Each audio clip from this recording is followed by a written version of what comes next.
The 7-foot giant crashed through the emergency room doors like a freight train made of blood and fury, sending two armed security guards sprawling across the linoleum floor. Glass shattered. Chairs flew. Every doctor, nurse, and patient scattered for cover, except one. The quiet nurse everyone had been mocking just minutes ago, the one they called too soft, too slow, too green to handle real trauma. She didn't run. She stepped forward. And when her hands moved with surgical precision to dismantle a trained soldier twice her size in under 3 seconds, the entire hospital went silent. Because Elena Reeves wasn't just a rookie nurse. She was a ghost with a military record that powerful men had tried to bury. And now, they were coming for her. If you want to see how far a person can fall before they rise harder than ever, stay with me until the very end. Hit that like button and drop a comment telling me what city you're watching from. I love seeing how far these stories travel across the world. The storm had been hammering Seattle for 3 days straight, turning the streets outside Cascade General Hospital into black rivers that swallowed the city's lights. Inside the emergency room, the fluorescent glare was harsh enough to make your eyes ache, bright enough to expose every crack in the tile, every stain on the walls, every flaw in the people who worked there. Elena Reeves stood at the nurse's station with her shoulders tight and her hands folded in front of her, trying to look smaller than she already was. 5'4" in her scrubs, brown hair pulled back in a neat bun, face scrubbed clean of makeup. She'd been on shift for 9 hours and hadn't spoken unless someone asked her a direct question. Head nurse Patricia Vance didn't ask questions. She gave orders. "Reeves, you're backing up triage 3, Patricia snapped without looking up from her tablet. "Try not to freeze up this time." Elena nodded. "Yes, ma'am. And for God's sake, speak up. I can barely hear you." "Yes, ma'am." Patricia finally glanced at her, eyes cold and sharp as surgical steel. "You've been here 2 weeks and you still move like you're scared of your own shadow. If you can't handle the pressure, there's a nice quiet clinic in Bellevue that might suit you better." Across the room, Dr. Aaron Holt was leaning against the counter with a cup of coffee, watching the exchange with a smirk. He was 32, handsome in that clean-cut way that made patients trust him instantly, and arrogant in the way that made nurses want to throw things at his head. "Maybe she's just not cut out for emergency medicine," he said, loud enough for half the room to hear. "Some people are built for the chaos. Others—" He waved his hand vaguely in Elena's direction. "Others should stick to filing paperwork." A few of the younger nurses giggled. Elena kept her face neutral, her breathing even, her posture relaxed. She'd heard worse, she'd survived worse. "Dr. Holt," she said quietly, "if you need me in triage 3, I'm ready." He pushed off the counter and walked past her, close enough that she could smell his expensive cologne. "Just try not to cry when someone yells at you. Patients can smell weakness." Elena said nothing. She turned and headed toward the triage area, her soft-soled shoes making no sound on the floor. Behind her, she heard Patricia mutter something about dead weight, and Dr. Holt laugh in response. She'd been called worse than that, too. The truth was, Elena Reeves had been a lot of things before she became a nurse at Cascade General. She'd been a daughter who loved her father, a student who earned top marks, a soldier who took an oath, a medic who held dying men together with her bare hands while bullets tore through the air around her, a captain who led teams through hellfire and brought them home alive. But that was before the mission in Kandahar, before the ambush, before the cover-up, before she watched her commanding officer burn evidence and bury the truth under classified stamps and falsified reports, before she was told to stay quiet or disappear. She chose to disappear. Now she was just Elena Reeves, the quiet rookie nurse who couldn't seem to do anything right, and that was exactly how she wanted it. Triage 3 was a mess. A teenager with a broken arm was crying while his mother shouted at the intake clerk. An elderly man was coughing so hard he could barely sit upright. A young woman was clutching her stomach, her face gray with pain. Elena moved through the chaos with calm efficiency, checking vitals, updating charts, speaking in a low, steady voice that seemed to cut through the noise. The teenager stopped crying when she splinted his arm. The elderly man's breathing eased when she adjusted his oxygen. The young woman's panic faded when Elena explained exactly what the doctors were going to do and why she was going to be okay. It was almost peaceful. Then the doors exploded open, The sound was like a car crash, metal shrieking, glass bursting, the entire frame shuddering under an impact that shouldn't have been possible. Every head in the ER turned at once. The man who came through those doors was built like a monument. 7 feet tall, shoulders broad enough to fill a doorway, arms thick with muscle that looked carved from stone. His face was streaked with blood, some of it his, most of it not. His eyes were wild, pupils blown wide, jaw clenched so tight the veins in his neck stood out like cables. He was soaked from the rain, his shirt torn, his knuckles split and bleeding. And he was moving like a predator, scanning the room with sharp, jerking movements, searching for threats that only he could see. Security Officer Mike Torres was the first to react. He was a big guy himself, former college linebacker, used to throwing his weight around when drunks got rowdy. He stepped forward with his hand on his radio. "Sir, you need to calm down." The giant didn't even look at him. One arm came up in a blur, a backhand that caught Torres across the chest and sent him flying backward into a row of chairs. The chairs folded like cardboard. Torres hit the floor and didn't get up. Screams erupted. Patients scattered. The second security guard, a younger guy named Danny, fumbled for his pepper spray with shaking hands.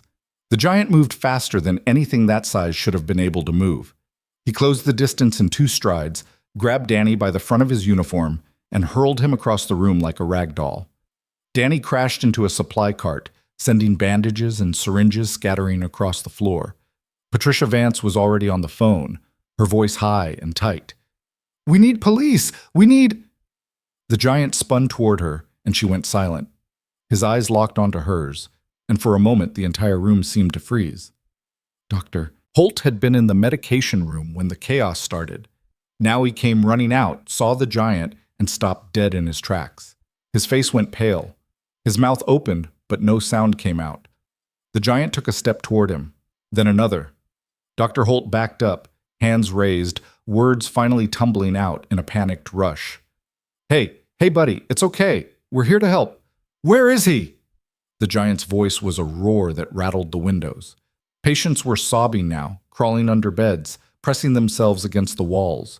Staff members were running for the exits, shoving past each other in blind panic. But Elena didn't move. She was standing near the triage desk, perfectly still, her eyes locked on the giant. Not on his size, not on the blood. On the way he moved, the way his head jerked at every sound, the way his hands clenched and unclenched, always checking his flanks, always ready for an attack from behind. She'd seen this before. "Where is he?" the giant roared again, and this time he grabbed a chair and hurled it across the room.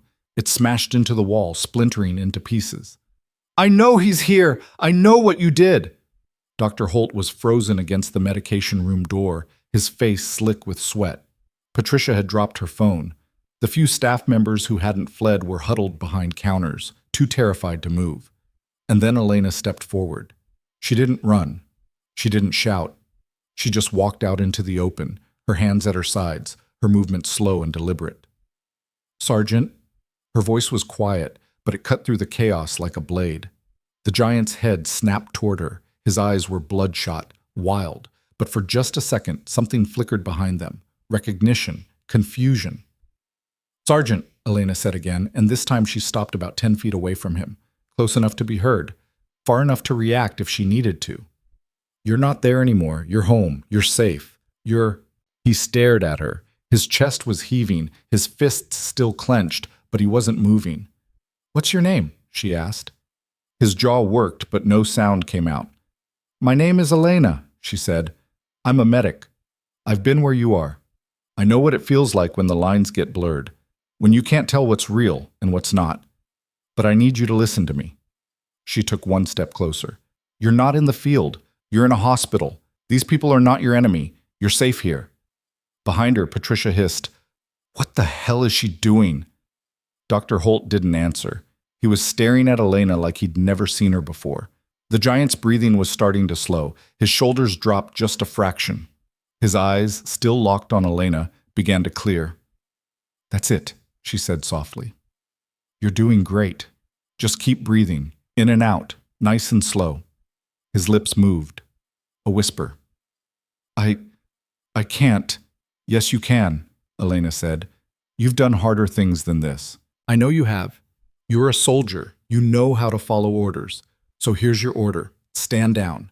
You've done your job. You can rest now." For one fragile, impossible moment, it worked. The giant's hands unclenched, his shoulders sagged. He took a step back, his eyes filling with something that looked almost like relief.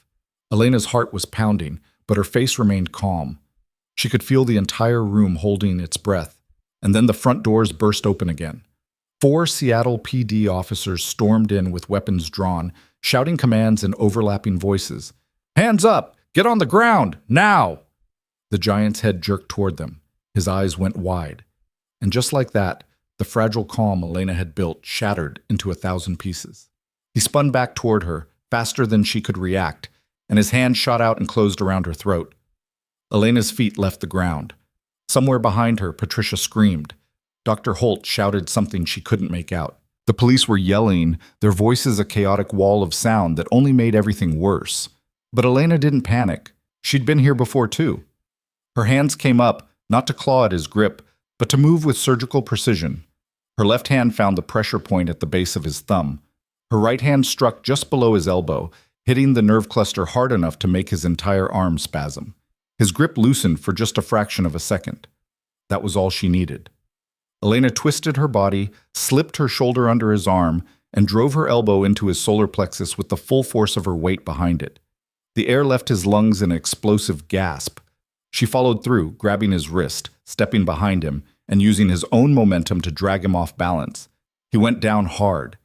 By the time he hit the floor, Elena had his arm locked behind his back in a joint hold that would snap bone if he tried to move. Her knee was pressed into his spine, her weight distributed perfectly to keep him pinned without cutting off his breathing.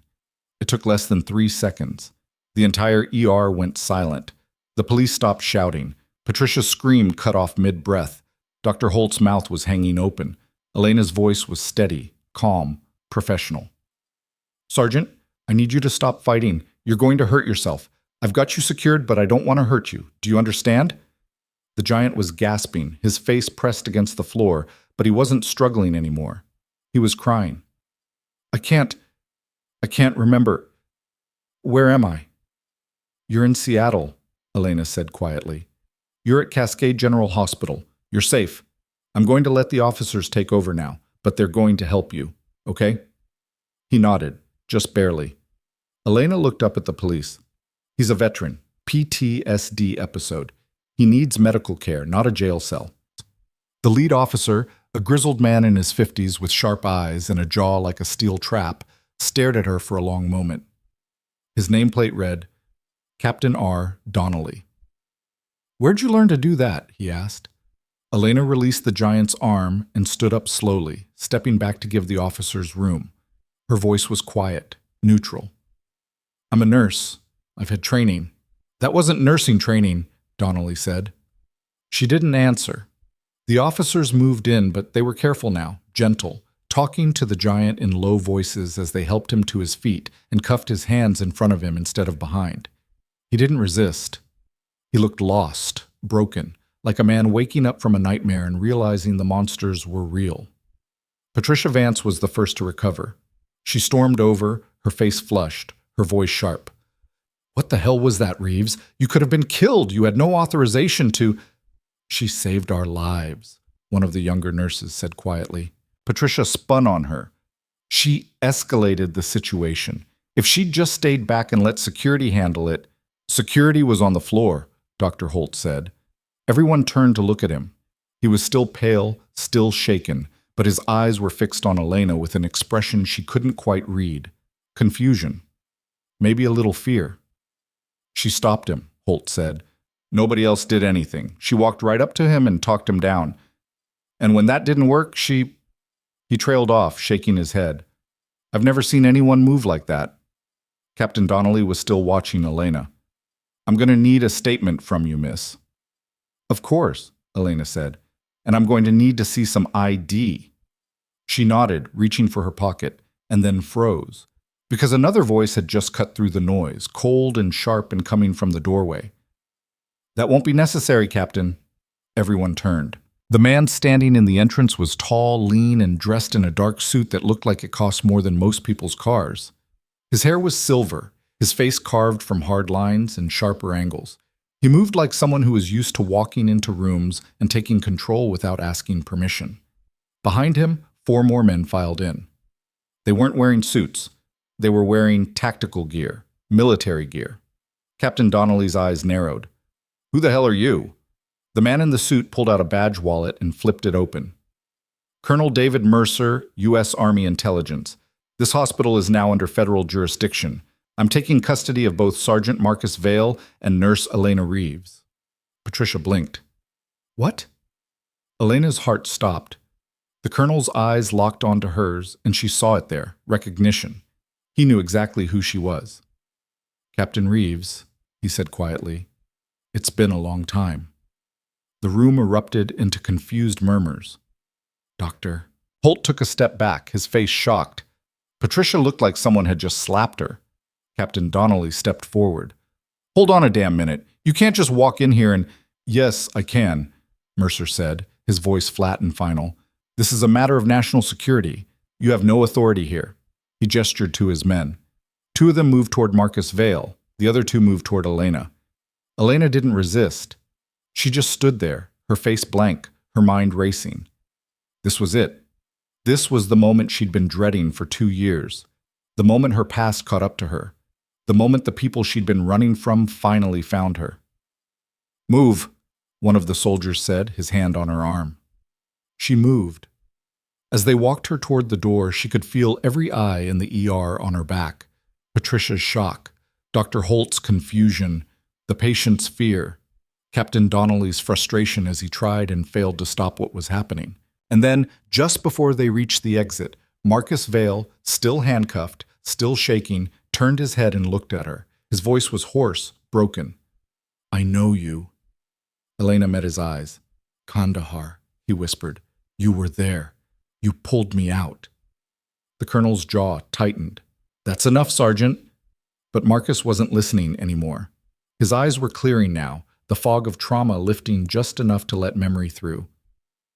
"They left us. They left all of us. And you—" His voice cracked. "You stayed. You came back." One of the soldiers yanked him toward the door. He stumbled but kept talking, his voice rising, desperate. "They covered it up. They buried everything. Tell them what happened." "Sergeant Vale, stand down," the colonel barked. But Marcus was past the point of standing down.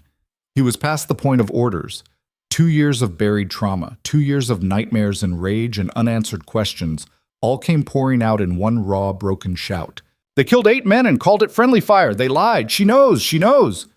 The soldiers forced him through the doors. His voice echoed back through the rain, furious and desperate, until it was swallowed by the storm. Colonel Mercer turned to face the room. His expression was calm, controlled. The face of a man who'd done this 100 times before. "What you just witnessed is classified," he said. "Sergeant Vale is mentally unstable and suffering from severe post-traumatic stress disorder. Anything he said should be disregarded as the delusions of a sick man. If anyone here discusses this incident outside this hospital, they will face federal charges. Are we clear?" No one answered. Mercer's eyes swept the room one more time, cold and final. Then he turned and walked out, his men following close behind. Elena was already in the back of an unmarked van, her wrists zip-tied, her mind spinning. The doors slammed shut, the engine roared to life. And as the van pulled away from Cascade General Hospital, Elena Reeves closed her eyes and let herself remember everything she'd spent 2 years trying to forget. The mission, the ambush, the 8 men who died, the orders that came too late, the evidence that disappeared, the threats that followed her home, and the one promise she'd made to herself, that if the truth ever came looking for her, she wouldn't run again. They thought they could bury her. They were wrong. The van's interior smelled like gun oil and stale coffee. Elena sat on the metal bench with her wrists bound in front of her, her back straight, her breathing controlled. Across from her, 2 soldiers stared straight ahead, their faces blank, their hands resting on their rifles. They hadn't spoken a word since the doors slammed shut. She counted the turns. Left out of the hospital parking lot, right onto what felt like Madison Street. Straight for approximately 4 minutes, then another right. They were heading east, away from downtown Seattle, into the industrial district where the buildings were low and gray, and nobody asked questions. The soldier on her left shifted his weight. The one on her right checked his watch. Neither of them looked at her. Elena had been in vehicles like this before. Transport units. Extraction teams. The kind of rides you took when someone wanted you to disappear without paperwork. She'd been on both sides of it, the one giving orders and the one taking them. She knew how this worked. The van slowed, then stopped. The engine cut out. For a moment, there was only silence and the drum of rain on the roof. The back doors opened. Colonel Mercer stood in the loading bay of an unmarked warehouse, his suit somehow still immaculate despite the downpour. Behind him, the space was vast and empty, except for a few folding tables, portable lights, and more soldiers standing at attention near the walls. "Bring her," Mercer said. The soldiers hauled Elena out of the van and walked her across the concrete floor. Her shoes squeaked on the wet surface. The lights were harsh, industrial, the kind that left no shadows to hide in. They stopped in front of one of the tables. Mercer gestured to a chair. "Sit." Elena sat. The soldiers took positions on either side of her but didn't touch her. Mercer pulled out the chair across from her and lowered himself into it with the precision of a man who did everything deliberately. For a long moment, he just looked at her. "Captain Elena Reeves," he said finally. "Formerly of the 75th Ranger Regiment, attached to a joint task force conducting counterinsurgency operations in Kandahar Province. Decorated combat medic, Silver Star recipient, recommended for promotion twice." He paused. "And currently listed as medically discharged with full honors." Elena said nothing. "Except that's not quite true, is it?" Mercer continued. "Because you didn't leave on medical discharge. You left because you refused a direct order to falsify your after-action report. You left because you witnessed something you weren't supposed to see. And you left because you were smart enough to realize that if you stayed, you'd end up in a hole somewhere with a bullet in your head." Her voice came out steady. "Why am I here, Colonel?" "Because Sergeant Marcus Vale just stood in the middle of a civilian hospital and screamed classified information to half of Seattle. Because he mentioned Kandahar. Because he mentioned you." Mercer leaned forward. "And because there are people very interested in making sure that mission stays buried." "Then you should have left me alone," Elena said. "I wasn't talking. I wasn't making noise. I disappeared exactly like you wanted." "You disappeared," Mercer agreed. "But Vale didn't. He's been spiraling for 2 years, getting into fights, getting arrested, ending up in VIA psych units and walking out a week later. Every time he opens his mouth, he gets a little closer to saying something that can't be unsaid. So we've been watching him, and tonight, when he finally snapped and went looking for the doctor he thought was part of the cover-up, we knew exactly where he'd go." Elena's jaw tightened. "Dr. Holt had nothing to do with Kandahar." "No," Mercer said, "but in Vale's head, every authority figure is part of the conspiracy. Every person in a white coat is hiding the truth. That's what trauma does. It warps your reality until you can't tell friend from enemy anymore." "I know what trauma does." "I'm sure you do." Mercer stood up and walked a slow circle around the table. "Which brings us to the real problem. You managed to talk him down tonight. You used language, tactics, and knowledge that no civilian nurse should have. You exposed yourself. And now Captain Donnelly is going to start asking questions. So are the hospital staff. So are the patients who recorded the whole thing on their phones." Elena's stomach dropped, but her face didn't change. "Where's Marcus now?" "Secured, sedated, safe." Mercer stopped directly behind her chair. "The question is, what do we do with you?" She could feel his presence like a weight on her shoulders. She'd been interrogated before. She knew the rhythm of it, the pressure, the pauses, the careful deployment of fear. But Mercer wasn't trying to scare her. He was testing her. "You have 3 options," he said, moving back into her line of sight. "Option 1, you come back. We reinstate your rank, clear your record, and put you back in the field where you belong. No more hiding, no more pretending to be someone you're not. And in exchange, you never speak about Kandahar again. You sign the papers, you take the deal, you move on." Elena's voice was quiet. "What's option 2? "Option 2 is that we make you disappear for real this time. New identity, new city, new life. You get a check every month and a handler who makes sure you stay invisible. You never practice medicine again. You never use your real name again. You live in a box for the rest of your life, and you stay there." The warehouse was silent except for the rain hammering against the metal roof. "And option 3?" Elena asked. Mercer smiled, but there was no warmth in it. "Option 3 is that you refuse both offers, and we treat you as a security risk, which means you don't walk out of this building." Elena met his eyes. "You're not going to kill me, Colonel." "No?" "No, because if you were, you wouldn't have brought me here to talk. You would have done it in the van. You would have made it look like an accident. You're here because someone wants to know what I'm going to do, and that means I have leverage." Mercer's smile faded. "You don't have anything." "I have the truth," Elena said. "I have 8 dead soldiers and a mission report that doesn't match reality.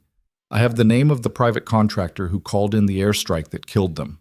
I have the coordinates. I have the audio files I copied before they scrubbed the servers, and I have them hidden somewhere you'll never find them unless I tell you where." The room went very still. One of the soldiers shifted his weight. Mercer's expression didn't change, but something cold flickered behind his eyes. "You're bluffing," he said. "Am I?" For 5 long seconds, no one moved. Then Mercer pulled out his phone and stepped away from the table. He turned his back to her and spoke in a low voice, too quiet for her to hear. The conversation lasted less than a minute. When he turned back around, his face was carved from stone. "You just made a very dangerous mistake, Captain." "I've made worse," Elena said. Mercer walked back to the table and leaned down until his face was inches from hers. "You think you're protecting those men by holding on to that information? You think you're honoring their memory? All you're doing is painting a target on your back. There are people in Washington who will do anything to keep that mission classified, and I mean anything. Then they should have thought about that before they murdered 8 soldiers and called it acceptable losses." Mercer straightened up. His jaw was tight, his hands clenched. "Take her to holding," he said to the soldiers. "No communication, no visitors.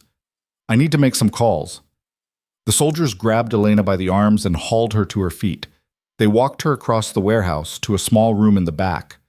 No windows, no furniture, just concrete walls and a single overhead light. They shoved her inside and slammed the door. The lock clicked. Elena stood in the center of the room and let out a slow breath. She wasn't bluffing about the files. She'd copied everything 2 years ago, burned it onto a thumb drive, and mailed it to someone she trusted with her life. Someone who would know what to do with it if she ever disappeared. Someone who had no connection to the military and no reason to be on anyone's radar.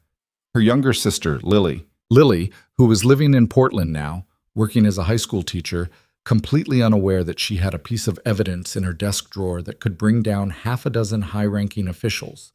Elena had written her a letter explaining everything, told her not to open the package unless something happened, told her that if Elena ever went silent for more than 2 weeks, she should take the drive to the press. It was insurance, it was a failsafe, and it was the only reason she was still alive. She sat down on the cold floor, leaned her back against the wall, and closed her eyes. The zip ties were digging into her wrists, but she'd been in worse restraints. She could slip them if she needed to. But not yet, not until she knew what Mercer was planning. Time crawled. She didn't have a watch, but she counted seconds in her head, a habit she'd picked up in training. 15 minutes passed, then 30, then an hour. The door opened. Mercer stepped inside, but he wasn't alone. Behind him was a woman Elena had never seen before. Mid-50s, sharp suit, silver hair pulled back in a tight bun, eyes like chips of ice. She moved with the kind of authority that made colonels step aside. "Captain Reeves," the woman said, her voice smooth and cold. "My name is Director Sarah Calloway. I'm with the Defense Intelligence Agency. Colonel Mercer has briefed me on your situation." Elena didn't stand. "And I'm here to offer you a 4th option." Calloway walked a slow circle around the room, her heels clicking on the concrete. "You're right about the files. If they went public, it would be a disaster. Careers would end. Investigations would be launched. People would go to prison. But here's what you're not considering. It wouldn't bring those 8 men back. It wouldn't change what happened. All it would do is destroy the families of the people involved and undermine the military's credibility at a time when we can't afford it. Those families deserve to know the truth, Elena said. Do they? Calloway stopped in front of her. Do they deserve to know that their sons and husbands died because a contractor made a mistake? That there's no grand conspiracy, no evil plot, just human error and bad luck? Do you really think that'll bring them peace? Elena's voice was hard. It wasn't a mistake. It was negligence. And then it was a cover-up. Yes, Calloway said simply. It was. And the people responsible have been dealt with quietly. The contractor lost his security clearance. The officer who signed off on the airstrike was reassigned to a desk job in Alaska. Justice was served, just not publicly. That's not justice. No, Calloway agreed. It's pragmatism. It's the reality of how the world works when you're trying to keep a country safe. You make hard choices. You bury mistakes. You move forward. And sometimes you have to ask people like you to do the same. Elena shook her head. I'm not interested in your deals. Then let me be very clear about what happens if you don't take one. Calloway's voice dropped, cold and final. You walk out of here tonight, and within 48 hours you'll be arrested on fabricated charges. Drug trafficking, maybe. Espionage, if we're feeling creative. You'll disappear into the federal prison system, and no one will ever hear your name again. Your sister in Portland? She'll have an unfortunate accident. The files she's holding? Gone. And Sergeant Vale, the man you risked your life to save tonight, will have a psychotic break in custody and die of a self-inflicted injury. Elena's blood went cold. Calloway leaned down until her face was level with Elena's. Or you take the deal. You come back to work for us. You use your skills where they're needed. You help soldiers like Vale instead of hiding from your past. And in return, everyone stays safe. Everyone stays alive. You get to keep your integrity, and we get to keep our secrets. And Kandahar? Stays buried. Elena stared at her. You're asking me to betray everything I believe in. I'm asking you to be smart, Calloway said. You can't win this fight. The system is too big, too entrenched, too willing to crush anyone who threatens it. But you can survive it. You can even use it. The question is whether you're brave enough to make that choice. The door opened again. This time it was one of the soldiers, and he was holding a tablet. He handed it to Calloway without a word and stepped back outside. Calloway turned the screen toward Elena. It was a live video feed. A house in a quiet neighborhood. Lights on in the windows. A car in the driveway. And on the porch, visible through the camera's lens, was a woman in her late 20s with dark hair and a bright smile, unlocking her front door after a long day. Lily. She's home safe, Calloway said. For now. Whether she stays that way depends entirely on you. Elena's hands clenched. Her breathing was steady, but inside her mind was racing. She was trapped. Completely, utterly trapped. And Calloway knew it. 12 hours, Calloway said, straightening up. That's how long you have to decide. After that, the offer expires and we move to contingency plans. Colonel Mercer will check on you in the morning. She walked to the door, then paused and looked back. For what it's worth, Captain, I actually respect you. You're one of the few people in this business who still believes in something. But belief doesn't stop bullets, and it doesn't protect the people you love. The door closed. The lock clicked. Elena sat in the darkness, her mind spinning, her heart pounding. She thought about Lily, about Marcus Vale, sedated and locked away somewhere in this same building, about the 8 men who died in Kandahar and the families who would never know the truth. She thought about the promise she'd made to herself, that she wouldn't run again. But this wasn't running, this was survival, and survival meant making choices you hated. Hours passed. The light overhead flickered once, then went out, plunging the room into total darkness. Elena didn't move. She sat against the wall, breathing slowly, counting seconds, waiting. Then she heard it. A sound. Faint, distant, coming from somewhere deeper in the warehouse. A crash. A shout. Gunfire. Elena's head snapped up. She was on her feet in an instant, her hands still bound, her ears straining. More gunfire. Closer now. Voices yelling commands, the sharp crack of flashbangs. Someone was attacking the warehouse. The door to her cell flew open. A soldier stumbled in, his face pale, his rifle raised. "Stay down!" "What's happening?" Elena demanded. "We're under—" He never finished the sentence. A bullet punched through his chest and he collapsed, blood spreading across the concrete. Elena didn't scream. She dropped to the floor, grabbed the knife from his belt, and sliced through the zip ties in one clean motion. Then she took his rifle. She moved to the doorway and looked out. The warehouse was chaos. Bodies on the ground, muzzle flashes in the darkness. The soldiers who had been guarding her were pinned down behind overturned tables, returning fire at attackers she couldn't see. But she could hear them. Professional, coordinated, not random thugs. These were operators, and they weren't here to rescue her. Elena spotted Mercer across the warehouse, crouched behind a steel pillar, shouting into his radio. His face was twisted with fury and fear. Whatever was happening, he hadn't planned for it. She had two choices: stay and get caught in the crossfire, or run. She ran. Elena moved low and fast, using the darkness and the chaos as cover. She made it to the far side of the warehouse, found a service door, and kicked it open. Rain hit her face. The alley outside was dark and empty, except for a few pallets and a rusted dumpster. She didn't stop. She ran down the alley, her boots splashing through puddles, her stolen rifle clutched tight. Behind her, the gunfire was fading, replaced by shouts and the wail of distant sirens. She turned a corner and nearly collided with a man standing in the shadows. He was tall, broad-shouldered, dressed in black tactical gear, his face covered by a balaclava. He raised his weapon. Elena raised hers. They stared at each other for one frozen second. Then he spoke, his voice muffled but familiar. "You need to come with me, now." Elena's finger tightened on the trigger. "Who are you?" The man reached up and pulled off his balaclava. It was Marcus Vale. His face was bruised, his eyes still wild, but there was clarity there now, purpose. "I got out," he said, "and I'm getting you out too. But we need to move. They're right behind me." Elena's mind reeled. "How did you—" "Later." Marcus grabbed her arm. "Trust me, please." She looked into his eyes and saw the same desperation she'd seen in the ER. The same pain. The same need to survive. She lowered her rifle.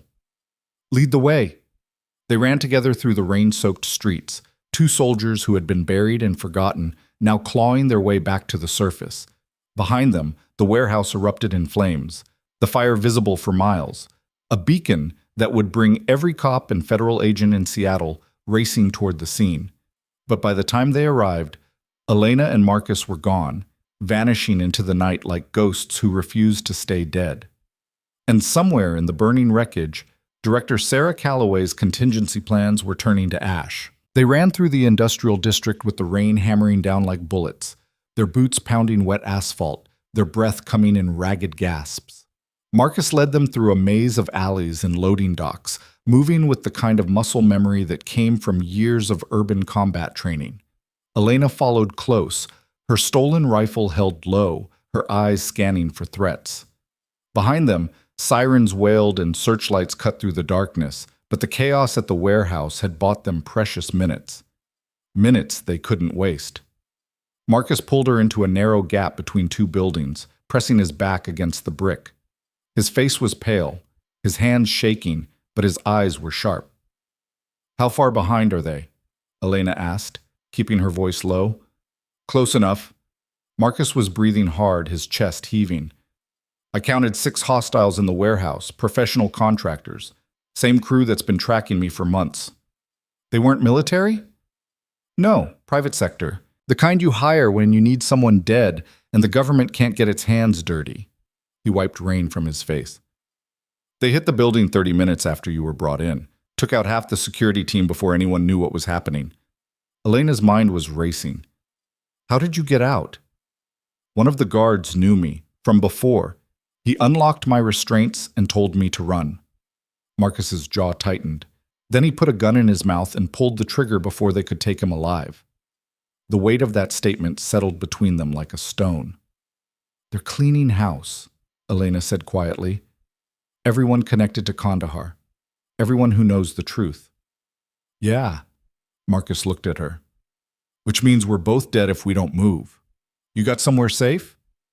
Elena thought about Lily's house in Portland, thought about the files hidden in her sister's desk, thought about Director Calloway's threat and the video feed of her sister unlocking the front door. "No," she said. "Anywhere I go, they'll find me, and they'll use the people I care about to flush me out." "Then we need leverage," Marcus said. "Something big enough to keep them from killing us. I have files, evidence from Kandahar, audio recordings, mission logs, everything." Marcus's eyes widened. "Where?" "Portland. My sister's house. She doesn't know what she has, but if we can get to her before they do..." "They're already watching her," Marcus said flatly. "If she's your only family, they've had eyes on her since the second you walked into that hospital." Elena's stomach twisted. He was right. Calloway wasn't bluffing. The DIA had resources that made hiding impossible. If they wanted Lily, they'd take her, and Elena would never see her again. "Then we get to her first," Elena said. "We move fast, we get the files, and we go public before they can stop us." "Public how? You think the press is going to run a story that accuses the DOD of murder and cover-up? They'll bury it. They'll bury us." "Not if we do it right." Elena's mind was clicking through possibilities, scenarios, tactical options. "We need someone outside the system, someone with reach and credibility, someone they can't touch." Marcus was quiet for a moment. Then he said, "I know someone, investigative journalist, works for an independent outlet in Portland. She's covered military scandals before. If we can get her the files and our testimony, she'll run it. You trust her?" "I don't trust anyone," Marcus said, "but she's the closest thing to honest I've seen in 2 years." Elena nodded. "Then we head to Portland. We get the files, we find your journalist, and we burn this whole thing down. And if they kill us before we get there, then at least we tried." Marcus looked at her for a long moment, then let out a harsh laugh. "You always this optimistic?" "Only when I'm about to die." They moved again, cutting through the back streets toward the waterfront. The industrial zone gave way to older neighborhoods, quiet and dark, where the only sound was the rain and the distant hum of the city. They needed a vehicle. They needed weapons. And they needed to disappear long enough to plan their next move. Marcus led them to a strip mall parking lot where a few cars sat abandoned for the night. He moved to an older sedan, checked the windows, then smashed the driver's side with his elbow. The glass shattered. He reached inside, popped the lock, and slid into the seat. "You know how to hotwire a car?" Elena asked. "Army teaches you all kinds of useful skills." His hands moved fast under the steering column, pulling wires, twisting them together. The engine coughed once, then roared to life. Elena slid into the passenger seat and pulled the door shut. Marcus threw the car into gear and peeled out of the lot, heading south toward the interstate. For the first few miles, neither of them spoke. The adrenaline was starting to wear off, replaced by bone-deep exhaustion and the creeping realization of just how badly they were outgunned. The DIA had money, manpower, and legal authority. Elena and Marcus had a stolen car and a prayer. But Elena had been outgunned before. She'd been trapped behind enemy lines with no support and no extraction. She'd held men together with bandages and sheer will while the world exploded around her. And she'd survived. She'd survived this too. "Tell me about Kandahar," Marcus said suddenly. Elena looked at him. His face was illuminated by the dashboard lights, all hard angles and shadows. He was gripping the wheel so tight his knuckles were white. "You were there," she said. "You know what happened." "I know what I remember, but I've been told for 2 years that my memories are wrong. That I'm crazy. That it was friendly fire and bad luck and I need to accept it and move on." His voice cracked. "I need to hear it from someone who was there. Someone who saw what I saw." Elena took a slow breath. She'd spent 2 years trying not to think about that night, trying not to see the faces of the men who died, trying not to hear their voices over the radio, desperate and afraid, calling for help that never came. But Marcus deserved the truth. "We were running a joint op with a private contractor team," she said. "Security consultation, they called it. Really, it was about securing a pipeline route through insurgent territory. The contractors were supposed to provide intelligence and local support. We were supposed to provide the muscle." Marcus nodded slowly. I remember the briefing. Clean operation, in and out. Except the intel was wrong. The contractor, his name was Richard Breslin, he'd been taking money from both sides, feeding us bad information to keep the conflict going so his company could keep billing the DOD. When we hit the target compound, it wasn't insurgents. It was a wedding. The words hung in the air like a death sentence. We pulled back immediately, Elena continued, called for extraction, but Breslin panicked. He thought we'd figure out he'd been playing us. So he called in an airstrike on our position, told command we were taking heavy fire and needed immediate support.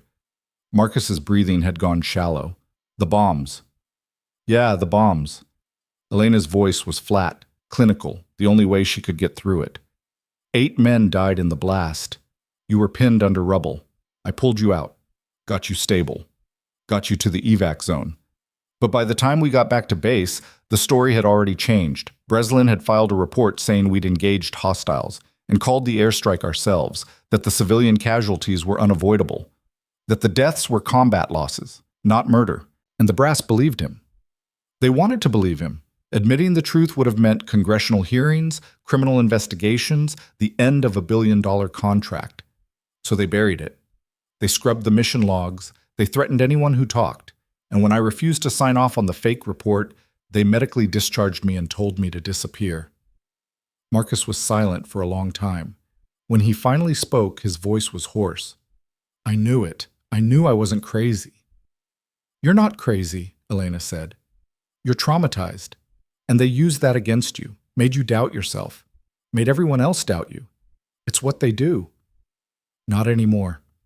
Marcus's jaw set hard. We get those files, we tell the world, and we make them pay. They drove through the night, the road stretching out ahead of them like a black ribbon. The rain had stopped, but the sky was still heavy with clouds, blotting out the stars. Every set of headlights that appeared behind them made Elena's pulse spike. Every highway patrol car made her reach for the rifle. But the miles passed without incident. By the time they crossed into Oregon, the dashboard clock read 3:47 a.m. Marcus pulled off the interstate at a rest stop, parked in a dark corner away from the lights, and killed the engine. We need supplies, he said. Food, water, burner phones, and we need to ditch this car before someone reports it stolen. Elena nodded. There's a 24-hour truck stop 5 miles south. We can get what we need and find another vehicle. They sat in silence for a moment, both too wired to sleep, too exhausted to move. Why'd you do it? Marcus asked suddenly. Do what?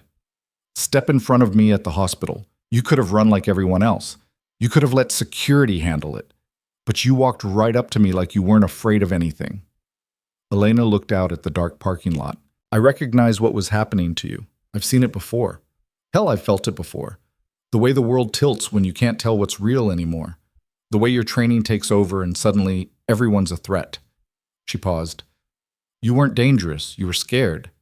And scared people need someone to pull them back. You saved my life. You saved mine too. Back at the warehouse, we're even. Marcus shook his head. No, we're not. I've been running for 2 years, hiding, breaking down, hurting people. You disappeared and built a new life, became someone useful, helped people. His voice dropped. I don't know how you did it. I didn't, Elena said quietly. I just got better at pretending. They left the rest stop and drove to the truck stop where Marcus bought supplies with cash he'd lifted from the warehouse guard. Granola bars, bottled water, 2 prepaid phones. Elena stayed in the car, her hood up, her face turned away from the security cameras. When Marcus came back, he had news. There's a TV inside. News is reporting a fire at an industrial building in Seattle. Multiple casualties, federal agents on scene. They're calling it a gang-related shooting. Of course they are, Elena said. They mentioned you. Said a nurse from Cascade General is missing and believed to be involved. They're calling you a person of interest. Elena closed her eyes. So now I'm a fugitive. We both are. They found another car in the back of the lot, a pickup truck with out-of-state plates and a layer of road dust that said it had been sitting for a while. Marcus hotwired it in under 2 minutes. They transferred their supplies, left the sedan behind, and got back on the road. Portland was still 3 hours away. 3 hours to plan. 3 hours to prepare. 3 hours before they walked into the lion's den and bet their lives that they could expose the truth before the truth got them killed. As they drove, Elena used one of the burner phones to call Lily. The phone rang 4 times, then went to voicemail. Elena's chest tightened. She called again. Same result. "She's not answering," Elena said. Marcus's expression was grim. "Could be nothing. Could be she's asleep. Or they've already taken her. We'll know soon enough." They reached Portland just after dawn, the city still gray and quiet under a blanket of low clouds. Marcus navigated through the streets with the kind of precision that came from knowing the terrain. He'd grown up here, knew the neighborhoods, knew the shortcuts. Lily's house was in a quiet suburb on the east side, a small 2-story with a white fence and flower boxes in the windows. It looked peaceful, normal, like the kind of place where bad things didn't happen. Marcus parked 2 blocks away. "We go in quiet, check for surveillance. If it's clear, we grab the files and get out. If it's not, we fight," Elena said. They moved on foot, cutting through backyards, staying low. The sun was just starting to rise, painting the sky in shades of pink and orange. Birds were singing, a dog barked somewhere in the distance. Elena's heart was pounding. They reached the fence line behind Lily's house and crouched in the shadows. Elena scanned the windows, looking for movement. The curtains were drawn, the lights were off. No cars in the driveway. "Looks empty," Marcus whispered. "Too empty." Elena vaulted the fence and moved to the back door. The lock was broken. The door hung open just a crack. She pushed it open with the barrel of her rifle and stepped inside. The house had been torn apart, furniture overturned, drawers dumped, paper scattered across the floor. Someone had searched this place with brutal efficiency, looking for something specific, looking for the files. Elena's blood went cold. She moved through the wreckage, her weapon up, clearing each room. Kitchen, living room, hallway, nothing. She reached the stairs and climbed them slowly, her breathing shallow. The second floor was just as destroyed. Bedroom ransacked. Bathroom trashed. And in the office, at the end of the hall, a desk with its drawers ripped out and emptied onto the floor. No files, no thumb drive, no Lily. Marcus appeared in the doorway. They took everything. Elena stared at the wreckage, her mind racing. The files were in her desk, hidden compartment. She didn't even know they were there. Well, someone figured it out. "And they took her." Elena's voice was shaking. "They took my sister." Marcus put a hand on her shoulder. "We'll find her." "How? We don't even know where they—" A sound downstairs, the creak of a floorboard, the soft click of a door closing. Elena and Marcus froze. They moved to the top of the stairs, weapons ready, backs to the wall. Footsteps. Slow, deliberate, coming from the living room. Elena descended first, her rifle trained on the hallway below. Marcus followed, covering her 6. They reached the bottom of the stairs and swept into the living room. A man was standing in the center of the room, his hands raised, his face calm. He was in his 60s, gray hair, wire-rimmed glasses, wearing a suit that looked like it had been slept in. "Don't shoot," he said quietly. "I'm not armed." Elena didn't lower her weapon. "Who are you?" "My name is Thomas Hargrove. I'm a federal prosecutor, and I'm here to help you." Marcus's rifle didn't waver. "Bullshit. You're DIA. You're here to clean up." "I'm not DIA," Hargrove said. "I'm DOJ, Department of Justice, and I've been building a case against the people who are trying to kill you for the last 18 months. Elena's eyes narrowed. "Prove it." Hargrove slowly reached into his jacket and pulled out a badge wallet.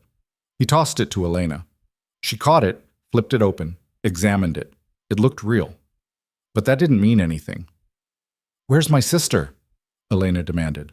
"Safe," Hargrove said. "I have her in protective custody. She's at a secure location with U.S. Marshals. She's unharmed." "And the files?" "Also safe. She gave them to me yesterday after 2 men tried to break into her house. She called the police and I intercepted the call. I've been waiting for you to show up here ever since."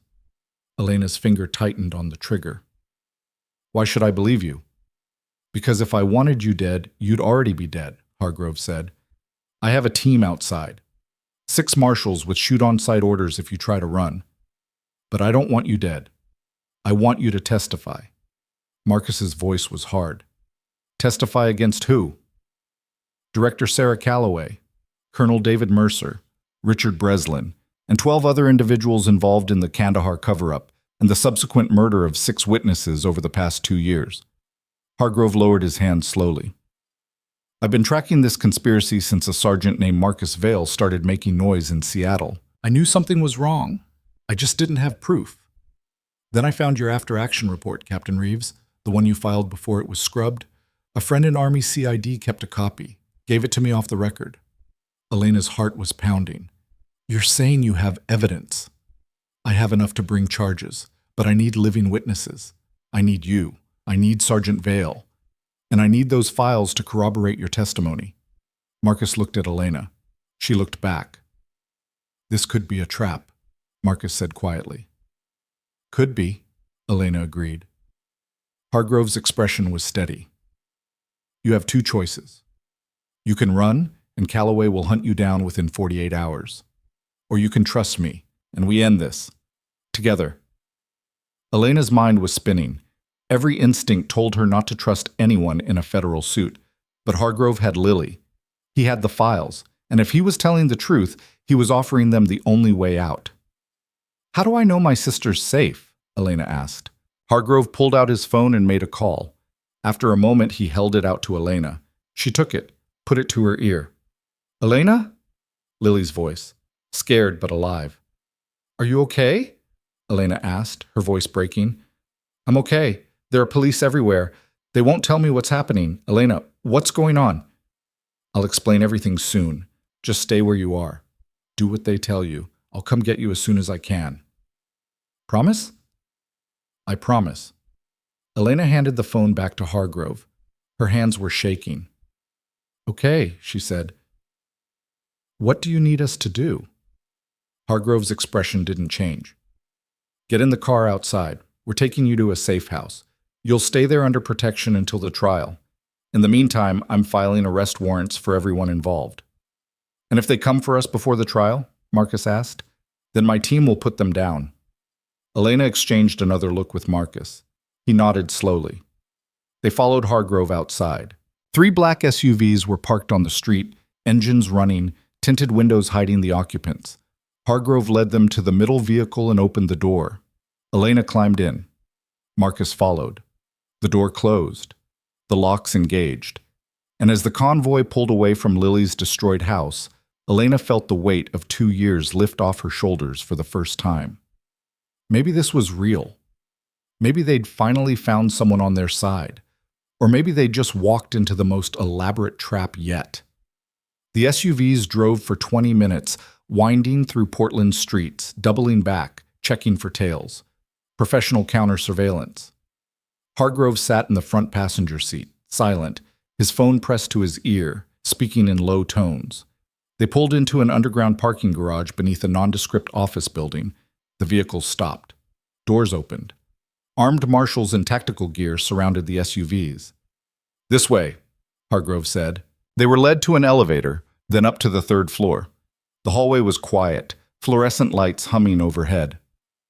Hargrove stopped at a door marked Conference Room B and pushed it open. Inside, a woman was waiting. She was tall, mid-40s, with sharp features and eyes that missed nothing.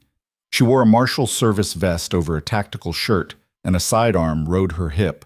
But what made Elena's blood freeze was the second person in the room, Director Sarah Calloway, sitting at the conference table, hands folded, smiling.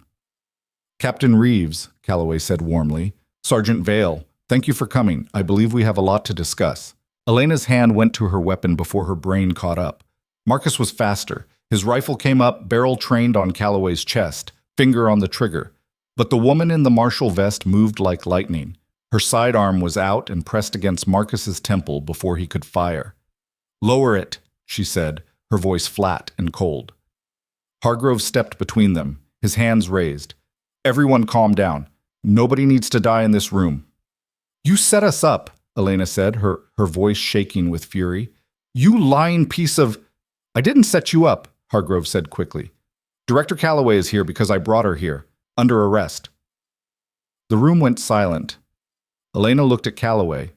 The woman's smile hadn't faltered, but something had changed in her eyes. A tightness around the edges. A calculation happening behind that calm facade. "Is that true?" Marcus asked, his rifle still raised. The marshal pressed her gun harder against his skull. "Lower the weapon or I drop you." "Marshal Brooks, stand down," Hargrove said sharply. "They're witnesses, not hostiles." The marshal, Brooks, hesitated, then slowly lowered her sidearm. Marcus lowered his rifle a fraction, but didn't take his eyes off Calloway. Hargrove turned to Elena. "Director Calloway arrived 30 minutes ago with her legal team, responding to a federal subpoena. She is not in custody yet, but she's not free to leave either. And the moment she walked into this building, she waived her right to counsel and asked to speak with you directly." "Why?" Elena asked. Calloway's smile widened. "Because I'm offering you a deal, Captain. One last chance to walk away from this with your life and your sister intact." Elena's jaw clenched. "You threatened to kill Lily." "I did no such thing," Calloway said smoothly. "I pointed out that accidents happen, that the world is a dangerous place, that people you love can be hurt if you make enemies of powerful institutions." She leaned back in her chair. "But I also offered you a way to avoid all of that, and you ran instead. So now we're here." "Here with arrest warrants," Hargrove said. "For you, Colonel Mercer, Richard Breslin, and 12 others. Conspiracy to commit murder, obstruction of justice, falsifying federal documents, the list goes on." Calloway's expression didn't change. "Prosecutor Hargrove has been very busy, very ambitious. He thinks he can take down a sitting director of the Defense Intelligence Agency based on the testimony of 2 traumatized soldiers and some files that could easily be dismissed as fabrications." "The files are authenticated," Hargrove said. "Audio forensics confirms they're genuine. The mission logs match satellite data. The coordinates check out. You can't discredit them." "I don't need to discredit them," Calloway said. "I just need to discredit the people presenting them." She looked at Elena. "A medically discharged soldier with PTSD who disappeared for 2 years and is now facing federal charges for fleeing custody and assaulting military personnel." Then at Marcus. "A violent, unstable veteran with a history of psychotic breaks and assault charges who's been in and out of psychiatric care for 24 months. She spread her hands. "Who do you think a jury will believe, them or me?" Hargrove's voice was hard. "A jury will believe the evidence, and the evidence is overwhelming." "Evidence can be explained," Calloway said. "Contextualized, presented in ways that support alternative narratives. You're a prosecutor, Hargrove. You know how this works. You know that cases like this get buried under national security concerns and sealed by federal judges who owe their careers to the people you're trying to prosecute." "Not this time," Hargrove said. Calloway stood up slowly. "You're right, not this time. This time, I'm going to make you an offer. One that benefits everyone in this room." Elena's hands clenched into fists. "We're not interested in your deals." "You should be," Calloway said, "because the alternative is that this goes to trial. The media gets involved. Your faces are plastered across every news network in the country, and within 72 hours, someone puts a bullet in your head while you're in protective custody. It's happened before. It'll happen again." Marshal Brooks shifted her weight but didn't speak. Hargrove's jaw tightened. "Is that a threat?" "It's a reality check," Calloway said. "I've been in this business for 30 years. I've seen whistleblowers disappear. I've seen prosecutors get reassigned to Alaska. I've seen evidence vanish and witnesses recant. You think you're going to be the exception? You think you're special?" "I think I have enough to put you in prison for the rest of your life," Hargrove said. Calloway's smile returned. "Then let me save you the trouble. I'll resign. Effective immediately. I'll retire quietly, with full pension and benefits, and I'll disappear from public life. Colonel Mercer will do the same. Richard Breslin is already dead, killed in a car accident 6 months ago. Very tragic. The other names on your list will be reassigned, demoted, or quietly retired. No trials, no media circus, no spectacle." "And in exchange?" Elena asked. "In exchange, you sign non-disclosure agreements. You take a settlement. You get new identities, new lives, and enough money to disappear anywhere in the world. You never speak about Kandahar again. You never testify. You never write a book or give an interview or so much as whisper the truth to anyone." Calloway's eyes locked onto Elena's. And your sister stays safe. Forever. The room was silent. Elena felt the weight of the offer settle over her like a shroud. It was everything she'd wanted 2 years ago. Safety, anonymity, a chance to start over without looking over her shoulder. And all it would cost was the truth. All it would cost was justice for 8 dead soldiers. No, Elena said. Calloway raised an eyebrow. No? No deal, no settlement, no running. Elena's voice was steady, hard. You're going to trial, you're going to prison, and the world is going to know exactly what you did. Calloway's smile faded. You're making a mistake. I've made worse, Elena said. Marcus stepped up beside her, his rifle still in his hands. She's right. We're done running. We're done hiding. You're going down. Calloway looked at Hargrove. You're really going to let them throw their lives away? I'm going to let them make their own choices, Hargrove said, and I'm going to make sure those choices are protected by the full force of the federal government. Calloway's expression went cold. Then you're a fool. All of you.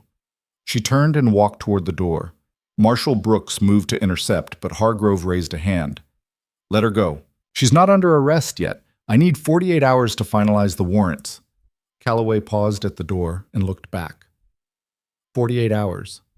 That's all the time you have before this falls apart, before your witnesses disappear, before your evidence gets classified and sealed, before you lose everything. She opened the door. I'll be waiting. She walked out. The door closed behind her. Elena let out a breath she didn't know she'd been holding. Her hands were shaking. Hargrove turned to her and Marcus.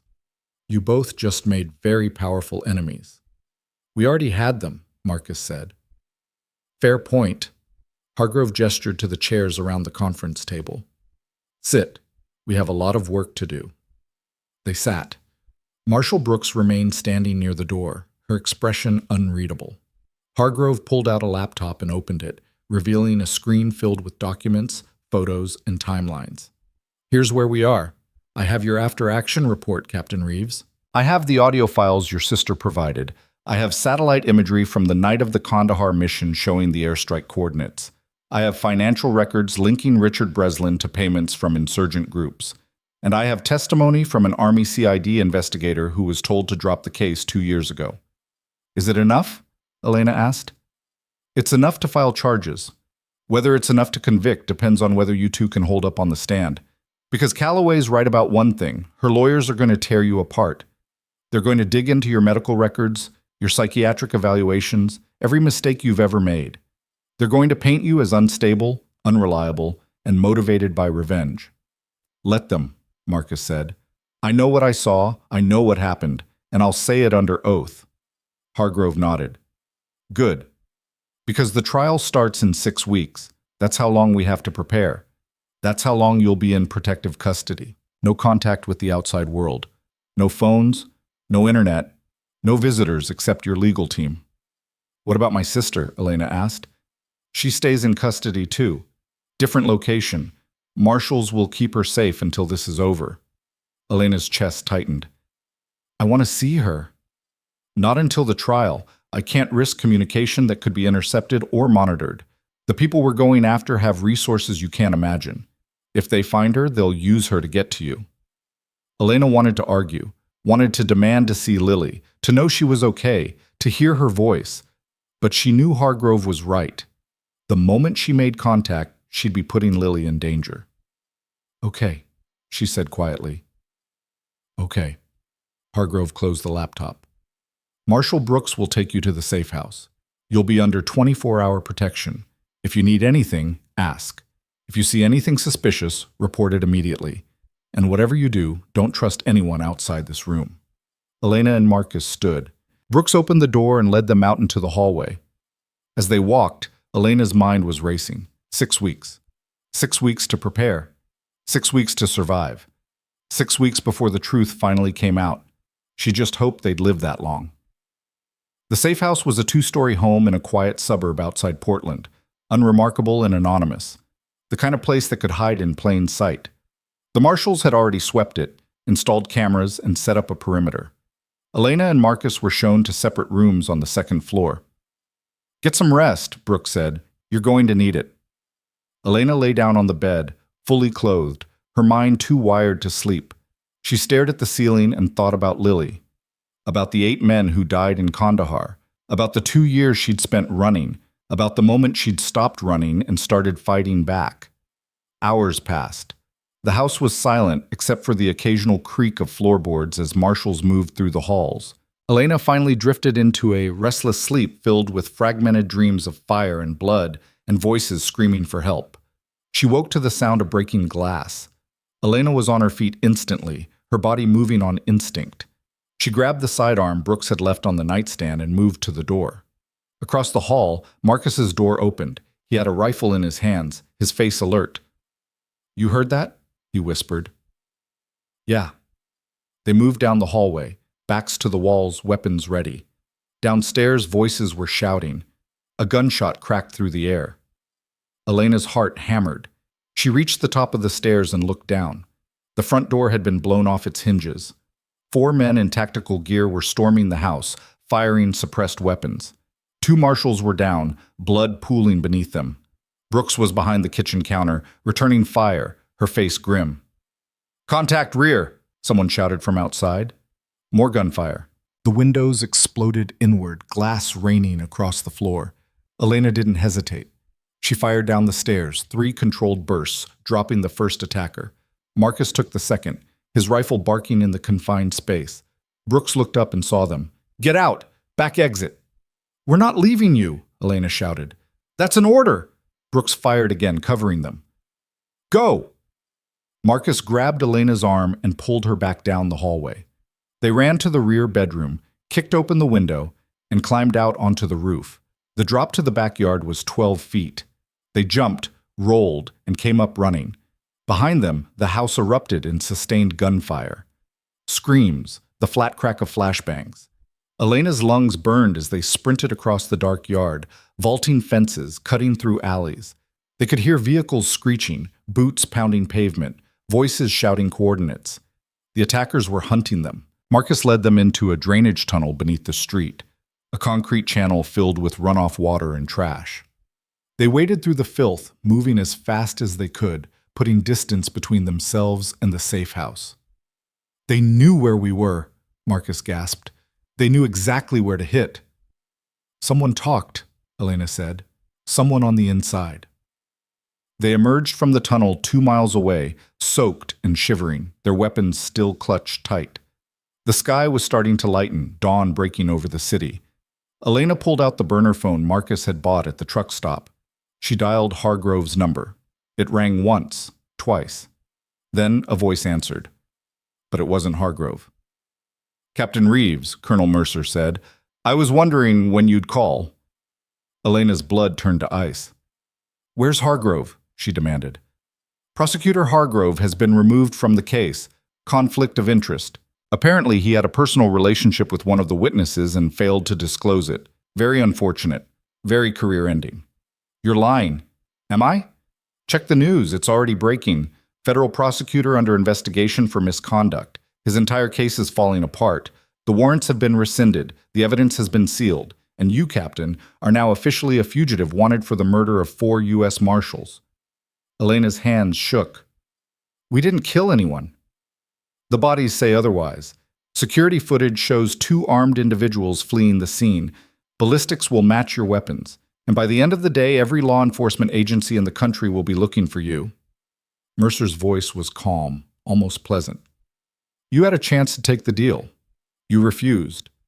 Now you get to see what happens to people who refuse Director Calloway." The line went dead. Elena stared at the phone, her mind reeling. Marcus looked at her. "What did he say?" "We're being framed for the attack. The marshals, Brooks, all of it." "That's insane. There were cameras. There's evidence." "They control the evidence," Elena said. "They control the narrative. They're going to make us look like the killers and bury the truth so deep nobody will ever find it." Marcus's face went pale. "Then we're done. We can't fight this." Elena looked at him. Looked into the eyes of a man who had been broken and rebuilt and broken again. A man who had fought for 2 years just to survive.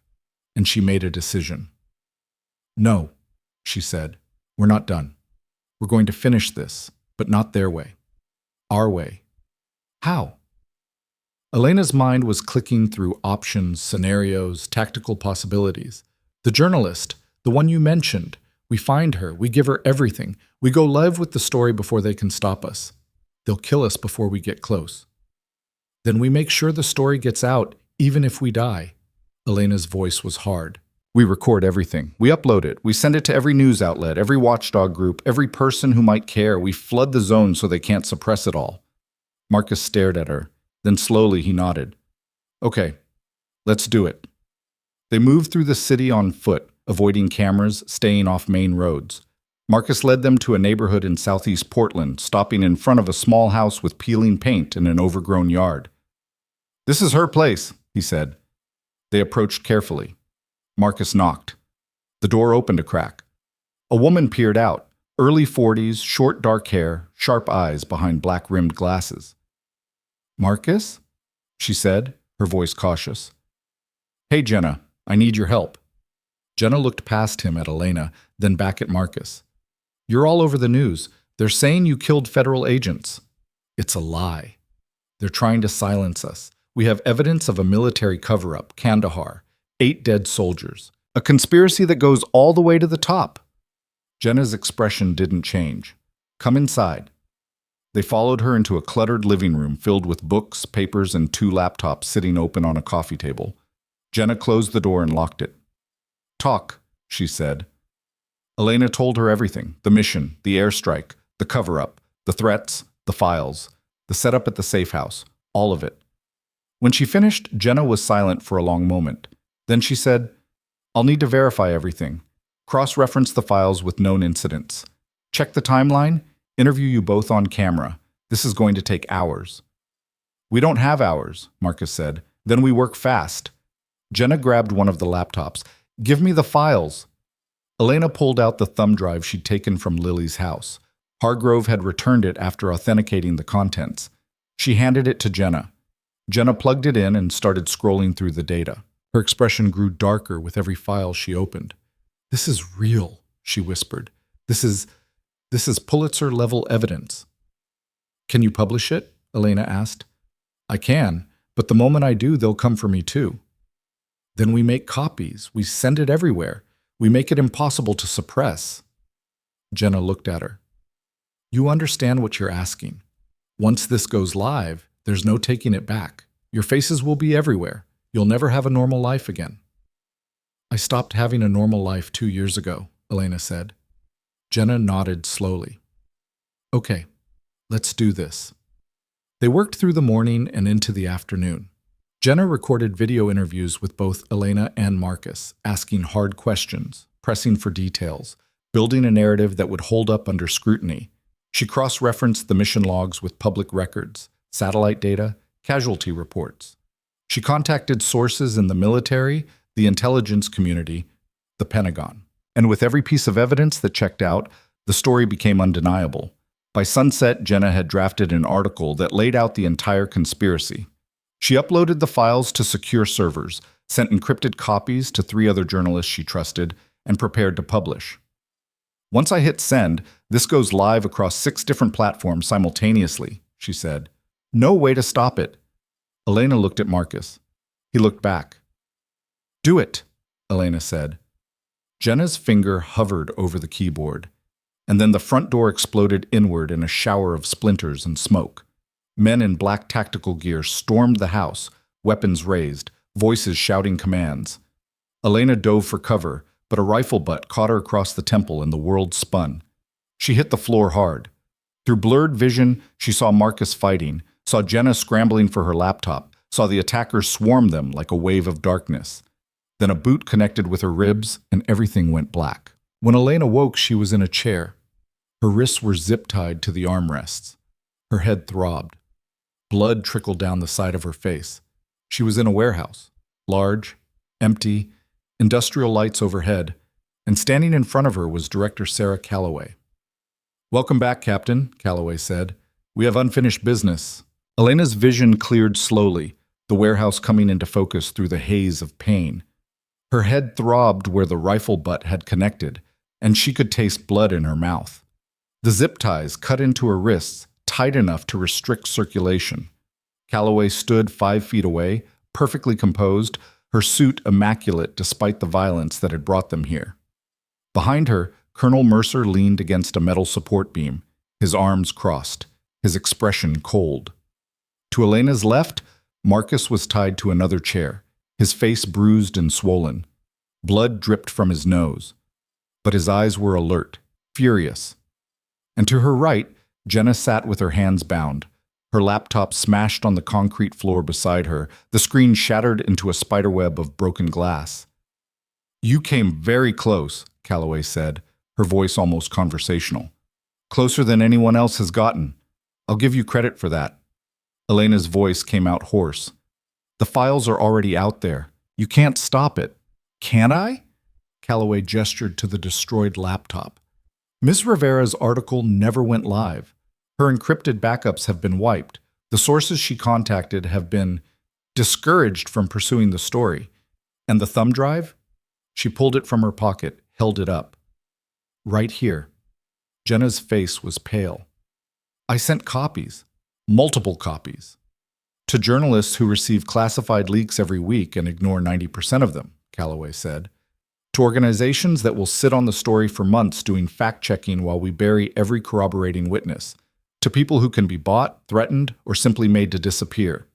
She dropped the thumb drive on the floor and crushed it under her heel.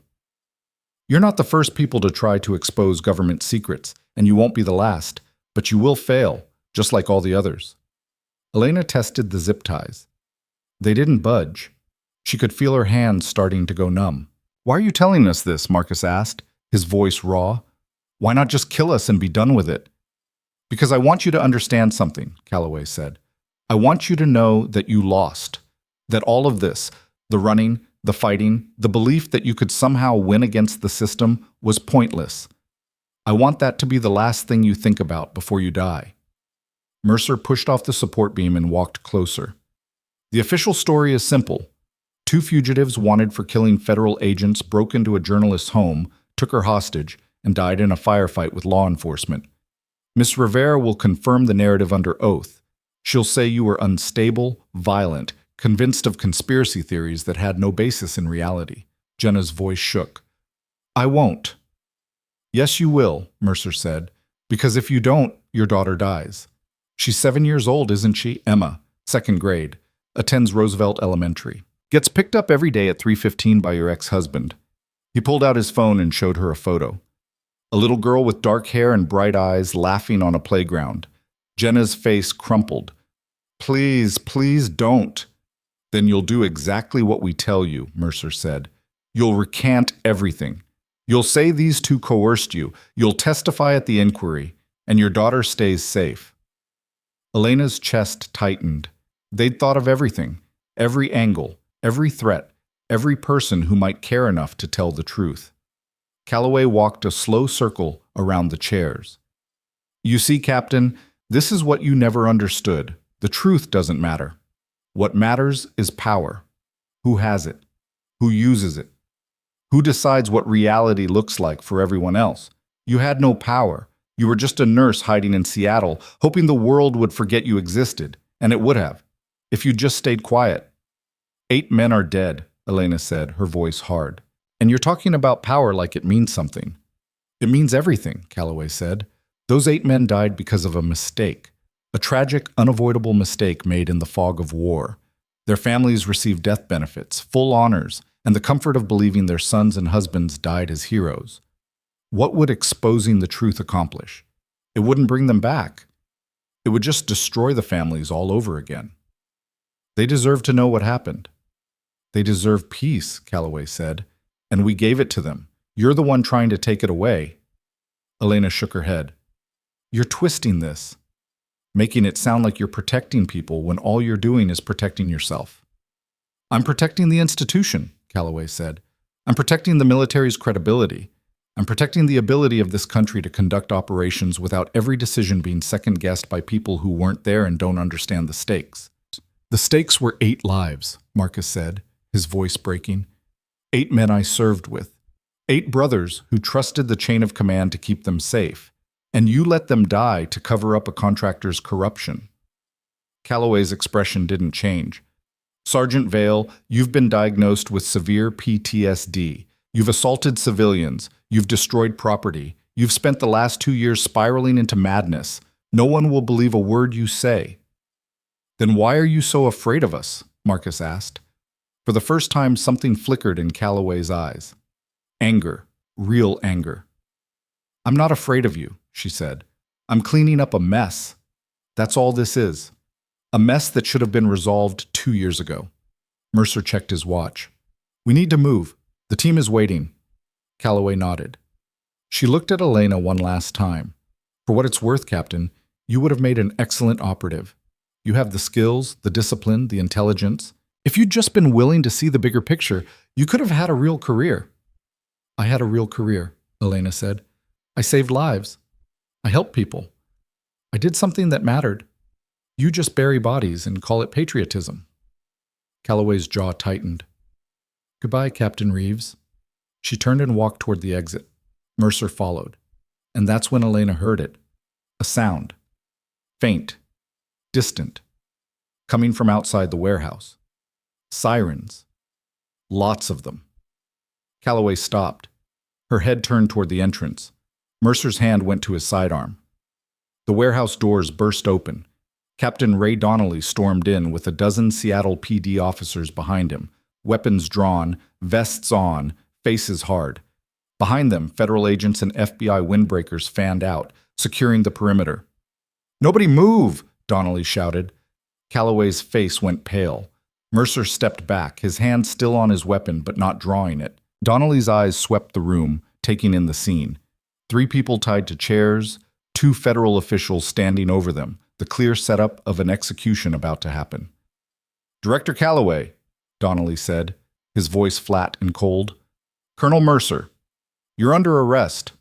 Calloway recovered quickly, her expression hardening into a mask of authority. Captain Donnelly, you're interfering with a federal operation. These individuals are fugitives wanted for... I know exactly who they are, Donnelly said, and I know what you did. He gestured to someone behind him. A man stepped forward, older, gray-haired, wearing a federal prosecutor's badge. Thomas Hargrove. He was bruised, his suit torn, his face showing signs of a beating. But he was alive, and he was carrying a tablet. Prosecutor Hargrove was attacked 12 hours ago, Donnelly said, left for dead in his hotel room. Someone wanted him out of the picture, but he survived, and he brought me something very interesting. Hargrove held up the tablet. On the screen was a video, Jenna's video. The interviews with Elena and Marcus, the mission logs, the audio files, all of it. Ms. Rivera uploaded this to a secure server before you raided her house, Hargrove said. It was set to auto-publish if she didn't enter a specific code every 12 hours. When you took her hostage, she missed the deadline. The story went live 30 minutes ago. He smiled. It's already been picked up by the Washington Post, the New York Times, CNN, and a dozen other outlets. The internet is on fire. Millions of people have seen it, and there's no putting that genie back in the bottle. Calloway's face went white. Mercer took a step back, his hand dropping from his weapon. You're done, Donnelly said. Both of you. We have witness testimony. We have evidence. We have bodies. And now we have the whole world watching. Calloway's voice came out tight. You have nothing that will stand up in court. Everything you just described will be dismissed as what? Hargrove interrupted. Fake? Fabricated? The audio has been authenticated by 3 independent forensic labs. The satellite data comes directly from the DoD's own servers. The mission logs were pulled from military archives.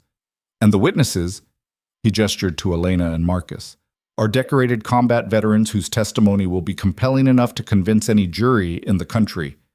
Mercer's hand twitched toward his weapon. 6 officers raised their rifles. Don't, Donnelly said. It's over. Take them into custody. Officers moved forward. They pulled Calloway's hands behind her back and cuffed her. She didn't resist, but her face was a mask of barely controlled fury. Mercer was cuffed next, his expression blank. As they were led toward the door, Calloway looked back at Elena. This won't end the way you think it will, she said quietly. You have no idea what you've just unleashed. I know exactly what I've unleashed, Elena said.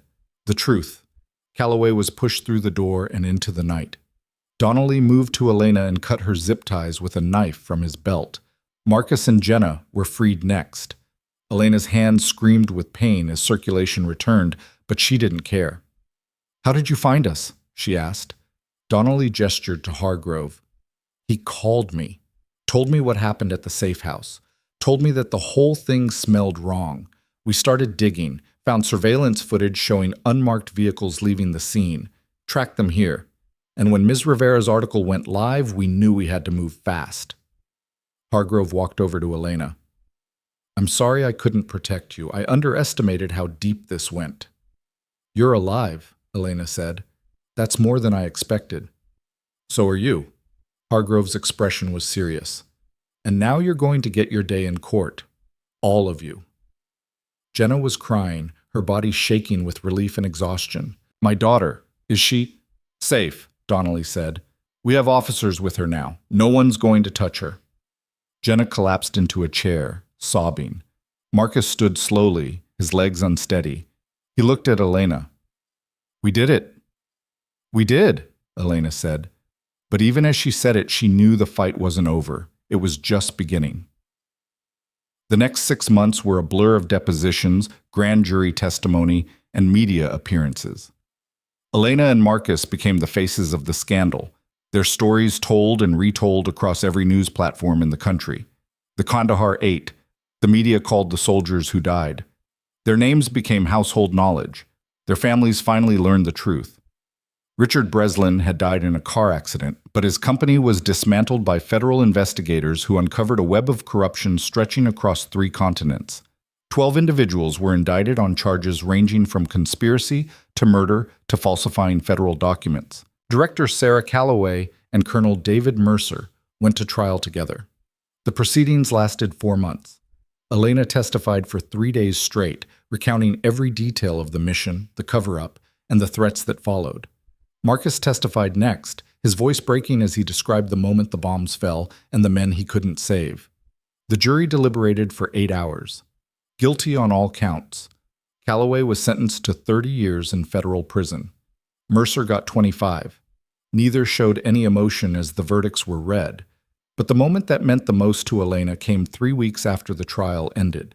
She was standing in Arlington National Cemetery on a cold November morning, surrounded by families she'd never met, but who had welcomed her like one of their own. 8 headstones, 8 names carved in marble, 8 lives that had been stolen and then forgotten. Until now. The families had invited her to a memorial service, a chance to honor the men whose deaths had been hidden for so long. Elena stood with Marcus beside her, both of them in dress uniforms they'd never thought they'd wear again, and listened as each family member spoke about the person they'd lost. A mother talked about her son's laugh. A wife talked about her husband's dreams. A brother talked about the man who taught him how to fish. And when it was Elena's turn to speak, she stepped forward and faced the families with tears streaming down her face. "I didn't know all of them," she said, her voice shaking. "But I knew what they represented. Courage, sacrifice, the willingness to put themselves in harm's way for something bigger than themselves. They died because someone valued money more than lives, because someone chose power over integrity, but they didn't die in vain. Their sacrifice exposed a system that was broken, and now, because of them, that system is changing." She paused, looking at each headstone. "I'm sorry it took so long to tell the truth. I'm sorry you had to wait 2 years to know what really happened. But I promise you this, their names will never be forgotten again. And every person who hears their story will know that they were heroes, not because of how they died, but because of how they lived." The families embraced her afterward, thanking her through tears, telling her that she'd given them something they'd thought was lost forever, closure. Marcus shook hands with a father who looked just like the young soldier Elena had tried to save in the field. The resemblance was so strong, it took her breath away. As the ceremony ended and people began to leave, Elena stood alone at one of the graves. Specialist Ryan Torres, 23 years old, killed in action. She knelt and placed her hand on the cold marble. "I kept my promise," she whispered. "I told them what happened. I made sure they knew." The wind blew through the cemetery, rustling the leaves, carrying her words away. Marcus walked up beside her. You okay? Yeah, Elena said. I think I finally am. They walked together through the rows of white headstones, two soldiers who had been broken and buried, and somehow clawed their way back to the surface. A week later, Elena received a letter in the mail. It was from the Department of Defense. Her rank had been reinstated. Her service record had been cleared. She was being offered a position as a senior instructor at the Army's Combat Medic Training Program, with full authority to redesign the curriculum to emphasize ethical decision-making and whistleblower protections. Marcus received a similar offer, a role in the VA's PTSD treatment program, using his experience to help other veterans navigate the darkness he'd barely survived. Elena stared at the letter for a long time. Then she called Lily. Her sister answered on the first ring. Hey, Elena said. You busy? Never too busy for you. Lily's voice was warm, familiar, safe. What's up? I got a job offer. Army wants me back. Are you going to take it? Elena thought about the last 2 years, the hiding, the fear, the constant looking over her shoulder. And then she thought about the families at Arlington, about the 8 men whose names were finally known, about the system that was being forced to change because people had refused to stay silent. Yeah, she said, I think I am. Good, Lily said. You deserve it. I don't know about that. I do. You stood up when everyone else was lying down. You fought when it would have been easier to run. You're a hero, Elena, whether you believe it or not. Elena smiled. Thanks, Lily. Any time. Now, get back to work. Those recruits aren't going to train themselves. They said goodbye. Elena hung up and looked at the letter again. Then she picked up a pen and signed her name. 3 months later, Elena Reeves walked into the Army Medical Department Center and Education Training Campus at Fort Sam Houston in Texas. She wore her captain's insignia with pride, her silver star on her chest, her head held high. The young medics in her first class looked at her with a mixture of curiosity and nervousness. They'd heard the stories. They knew who she was. Elena stood at the front of the classroom and looked at each face. My name is Captain Elena Reeves, she said. And before we talk about how to save lives in combat, we're going to talk about something more important: integrity. Because the oath you took wasn't just about following orders. It was about doing what's right, even when it's hard. Even when it costs you everything. Even when the people in power tell you to look the other way. She paused.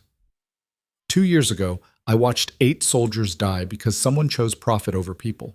I watched the truth get buried. I watched good people get threatened into silence. And I made a choice. I could stay quiet and stay safe. Or I could speak up and risk everything. She looked at the young faces staring back at her. I'm here because I chose to speak up.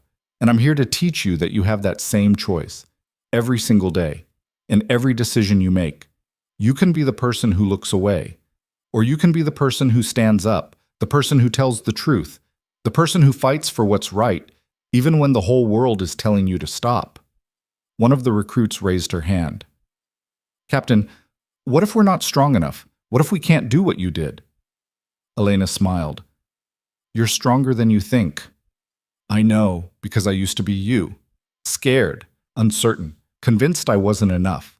But strength isn't about never being afraid. It's about being afraid and doing it anyway. It's about falling down and getting back up. It's about believing that the truth matters, even when it feels like you're the only one who cares. She walked to the window and looked out at the base, at the soldiers training in the distance, at the flag flying against the bright Texas sky. You're going to face moments where doing the right thing costs you something, she said, where speaking up puts you at risk, where standing your ground makes you a target. And in those moments, you're going to have to decide who you want to be, the person who stays silent or the person who refuses to let the truth die. She turned back to the class. I can't make that choice for you, but I can tell you this. The world needs people who are willing to fight for what's right, who won't back down, who won't give up, who understand that real courage isn't about never being afraid. It's about being terrified and doing it anyway. The classroom was silent. Then the recruit who had asked the question stood up. Thank you, Captain. The rest of the class stood with her. Elena looked at them, these young soldiers who had their whole careers ahead of them, and felt something she hadn't felt in 2 years. Hope. That night, Elena sat in her small apartment on base and opened her laptop. She'd been invited to speak at a conference for military whistleblowers, to tell her story, to encourage others who were struggling with the same choice she'd faced. She started typing. "My name is Elena Reeves. I'm a combat medic, and I'm here to tell you that the truth is worth fighting for."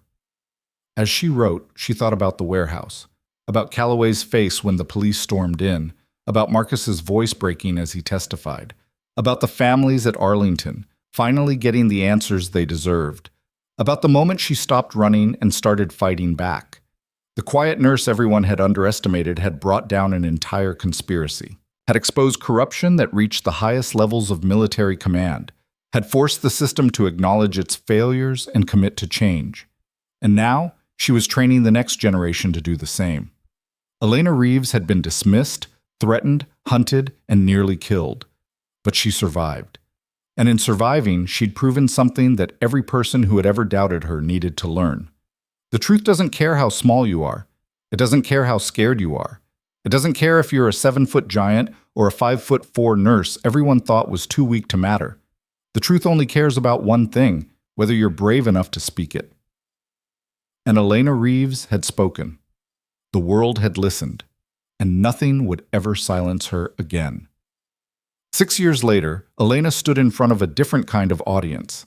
The auditorium at Georgetown University was packed with journalists, military personnel, academics, and students. She'd been invited to deliver the keynote address at a symposium on military accountability and ethical leadership. The invitation had surprised her. She still thought of herself as just a medic who'd done what needed doing. But the organizers insisted. Her story had become a case study taught in ethics courses across the country. She adjusted the microphone and looked out at the sea of faces. "When I walked into Cascade General Hospital 6 years ago," she began, "I was trying to be invisible. I wanted to disappear into a quiet life where nobody knew my name or what I'd seen. I thought that if I just kept my head down and stayed silent, I could outrun my past." She paused, letting the words settle. But the thing about truth is that it doesn't stay buried. It finds cracks. It seeps through, and eventually it demands to be heard. Marcus Vail couldn't stay silent because his trauma wouldn't let him. I couldn't stay silent because my conscience wouldn't let me. And when we finally stopped running from the truth, we discovered something powerful. A student in the front row was recording on her phone. Elena smiled at her. "We discovered that the system we thought was invincible, the conspiracy we thought was too big to fight, was actually fragile. It relied on silence, on fear, on people like us believing we were too small to matter. The moment we refused to believe that lie, the whole thing started to collapse." She clicked to the next slide, a photo of the Kandahar 8 Memorial that now stood at Arlington, a permanent installation honoring the soldiers who died and the truth that had been hidden. This memorial exists because people refused to give up, because families demanded answers, because prosecutors like Thomas Hargrove risked their careers, because journalists like Jenna Rivera chose truth over safety, because Captain Ray Donnelly trusted his instincts when every federal agency was telling him he was wrong. Another slide. Marcus Vail in his VA counselor's office, surrounded by veterans, leading a group therapy session. Marcus is saving lives now, real lives. Veterans who were where he was, lost, broken, convinced they were beyond help. He shows them that recovery is possible, that they're not alone, that their trauma doesn't define them. Another slide. Marshall Brooks, who had survived the attack on the safe house and testified against the contractors who'd raided it. Ashley Brooks received the Medal of Valor for her actions that night. She held off 6 armed attackers long enough for backup to arrive. She refused to give up, even when she thought she was going to die, because that's what real courage looks like. Elena's voice grew stronger. Every person in this story made a choice. Some chose power, some chose money, some chose career advancement over integrity, but others chose differently. They chose to stand up, to speak out, to risk everything for something bigger than themselves. She looked directly at the students in the audience. You're going to face those same choices. Maybe not as dramatic as an international conspiracy. Maybe not with lives hanging in the balance. But you will encounter moments where doing the right thing costs you something. where staying silent would be easier, where looking away would be safer. She stepped away from the podium, closer to the edge of the stage. And in those moments, I want you to remember something. The people who tried to silence me thought I was weak because I was quiet. They thought Marcus was broken because he was struggling. They thought we were easy targets because we'd been pushed to the margins. But they were wrong. Her voice rang out across the auditorium. Strength isn't about how loud you are. It's not about rank or title or connections. It's about what you're willing to stand for when everything is on the line. It's about refusing to let fear win. It's about believing that one person can make a difference, even when the whole world says otherwise. The audience was completely silent, hanging on every word. 6 years ago, I was a nurse everyone had written off. Now I'm training the next generation of combat medics to value integrity as much as medical skill. Marcus was a veteran everyone said was too damaged to function. Now he's one of the most effective PTSD counselors in the VA system. Jenna was a journalist no one had heard of. Now she's won 2 Pulitzer Prizes for investigative reporting. Elena smiled. We didn't become these people because we were special.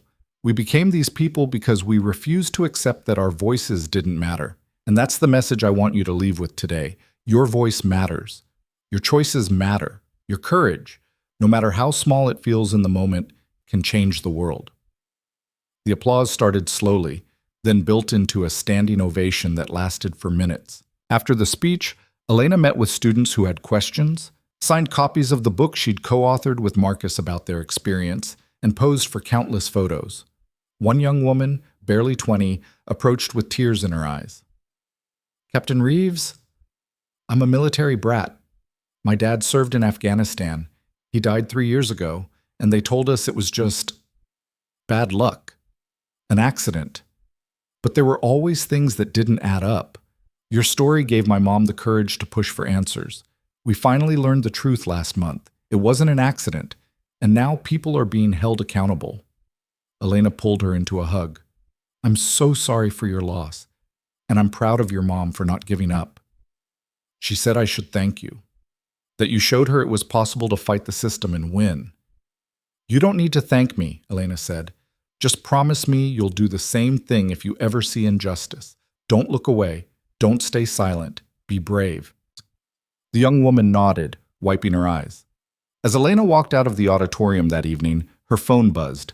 A text from Marcus. "Saw the live stream. You crushed it. Dinner tomorrow? I'm in town for a conference." Elena smiled and typed back. "Absolutely. Usual place? Wouldn't have it any other way." The next night, they met at a small Italian restaurant in Georgetown, the kind of place with checkered tablecloths and candles and wine bottles. Marcus looked good, healthier than she'd seen him in years, the haunted look finally gone from his eyes. "You've been busy," he said, raising his glass of water. "Book tour, speaking circuit, running the training program. When do you sleep?" "I don't," Elena said with a laugh. "But it's worth it. We're reaching people, Marcus, really reaching them. I get emails every week from soldiers who watched the testimony or read the book and decided to report corruption they were seeing. We started something." "We did." Marcus's expression grew serious. "Do you ever think about what would have happened if we'd taken Calloway's deal? If we just disappeared?" Elena was quiet for a moment. "Sometimes. We'd probably be living under fake names somewhere quiet. Maybe Montana, maybe overseas, safe, anonymous, dead inside." "Yeah," Marcus said softly. "That's what I think too. We'd be breathing, but we wouldn't be alive." They ordered food and talked for hours about the changes happening in military oversight, about the new whistleblower protections that had been enacted, about the families they'd helped get closure, about the lives they were building now. As the evening wound down, Marcus looked at her across the table. "You know what I realized recently? We're not victims anymore. We're not even survivors. We're something else." "What's that?" "We're the people who prove the system can be beaten, that truth can win, that regular people with nothing but courage and stubborn refusal to quit can take down the most powerful institutions in the world." He smiled. "We're dangerous, and they know it." Elena raised her glass. "Good. Let them know it. Let everyone know that speaking up isn't career suicide. It's the bravest thing you can do. They clinked glasses. Outside, the city lights sparkled against the night sky. Somewhere in that city, other people were facing the same choices Elena and Marcus had faced, whether to speak or stay silent, whether to fight or flee, whether to believe their voice mattered. And because of what Elena and Marcus had done, a few more of those people would choose courage, would choose truth, would choose to stand up even when they were afraid. The quiet nurse who everyone had underestimated had changed the world, and she was just getting started.